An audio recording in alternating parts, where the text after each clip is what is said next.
जो बजट जिस पर चर्चा चल रही है उस पर आपने मुझे कहने का मौका दिया। केंद्रीय बजट पे सभापति महोदय, तीसरी बार आपकी सरकार बनी और बहुत बड़ी उम्मीद देश के जवान, किसान, मजदूर, सर्व समाज को थी, लेकिन बजट से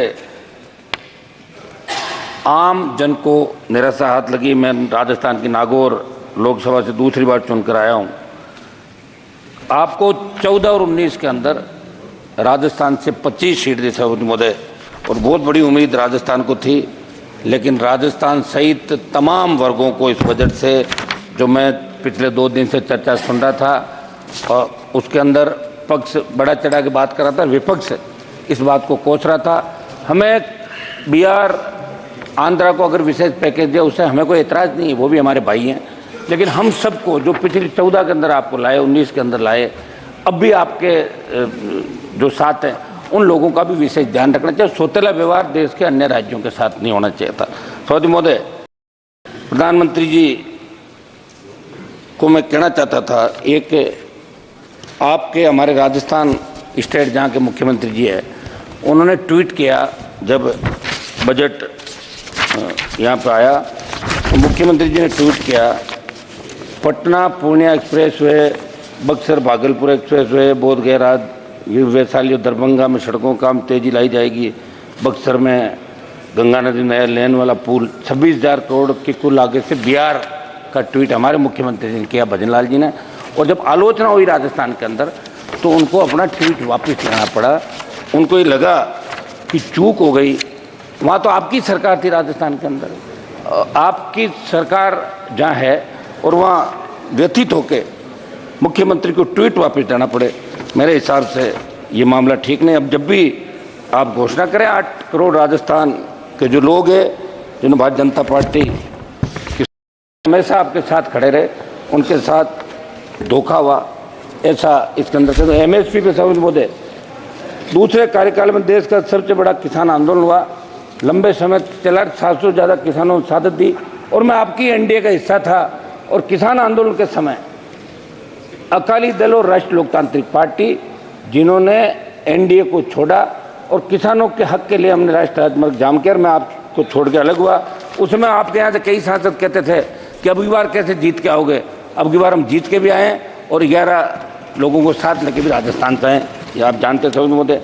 आपने MSP पे जो वादा किया था उसे कुछ आपने बढ़ाकर MSP की बात की। हम चाहते हैं कि MSP की पूरी खरीद हो और किसान को उसका हक और अधिकार मिले। जो वादा आपने किया वो वादा आपने निभाया। किसान कर्ज माफी की बात करूँ सभापति महोदय, किसानों 30 जून 23 को इसी लोकसभा में जब आपकी सरकार ने मेरे सवाल के जवाब में देश के किसानों पर कर्जे की स्थिति बताई तो चिंताजनक थी। केवल मेरे राजस्थान के किसानों पर 1,47,538 करोड़ रुपये कृषि कर्ज बकाया है। इसलिए मैं आपके माध्यम से प्रधानमंत्री जी से अनुरोध करता हूं कि किसानों की आर्थिक स्थिति पटरी पर लाने के लिए राजस्थान सहित देश के सभी किसानों की कर्ज माफी करने का निश्चित रोड में बनाया जाए, और ट्रैक्टर सहित कृषि उपकरणों को GST के दायरे से बाहर किया जाए। सभापति महोदय, जब आपने 15 लाख करोड़ रुपये धनासेठों का माफ किया, पिछले सरकारें कोई सी भी रही चाहिए, मैं कोई ये नहीं कह रहा कि एक सरकार की बात है, लेकिन किसान कर्ज माफी की चिंता किसी ने नहीं करी। वो 15 लाख करोड़ रुपए अगर धनासेठों का माफ हुआ है तो 15 लाख करोड़ का किसान का कर्ज है, वो संपूर्ण कर्ज माफ होना चाहिए। कृषि बजट और सरकार के स्पष्ट विजन का अभाव इसके अंदर दिखा। थोड़ा सा ज़्यादा जरूर है, प्राकृतिक खेती जोड़ा जाएगा, वित्त मंत्री जी का। जरूरत पर आधारित 10,000 इनपुट रिसोर्स सेंटर के लिए 365 करोड़ रुपए का प्रावधान है, जो पिछले साल 469 करोड़ रुपए था, लेकिन खर्च केवल 100 करोड़ रुपए हुए। मैं सरकार से पूछना चाहता हूं कि प्राकृतिक खेती को व्यापक कामयाब उत्पादन प्रक्रिया करने का कोई पुख्ता पैमाना आपके पास है क्या? क्या इस विषय को लेकर आपने कभी देश के वैज्ञानिक समुदाय की राय ली क्या? सभापति महोदय, आज भी मैं प्रधानमंत्री जी का भाषण सुन रहा था, अग्निवीर की तारीफ हो रही थी।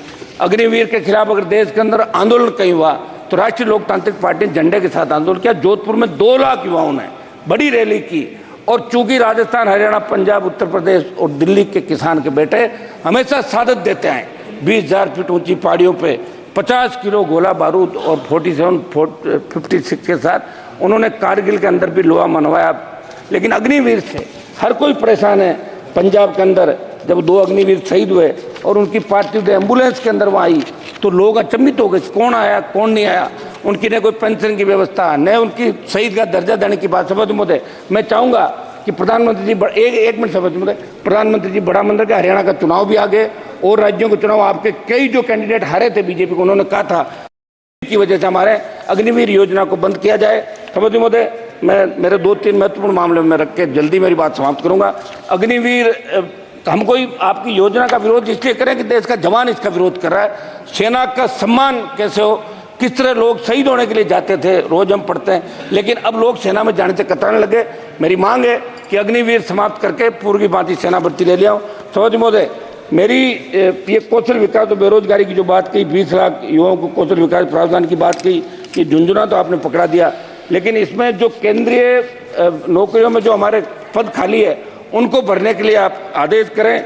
स्किल डेवलपमेंट की आपने बात की, तो हरियाणा के बाद राजस्थान की बेरोजगारी दर सबसे अधिक है, इसलिए इससे मेरा सुझाव है कि केवल स्किल देने से हम रोजगार नहीं दे सकते, हमें ये भी देखना होगा क्या समय के साथ कोर्स में बदलाव आया नहीं, क्या जो ट्रेनिंग सेंटर चल रहे हैं क्यों केवल सब्सिडी या सरकारी सहायता लेने तो नहीं चल रहे। सभापति महोदय, मैं एक समाप्त कीजिए, 1-1.5 मिनट में मेरी बात समाप्त करूं।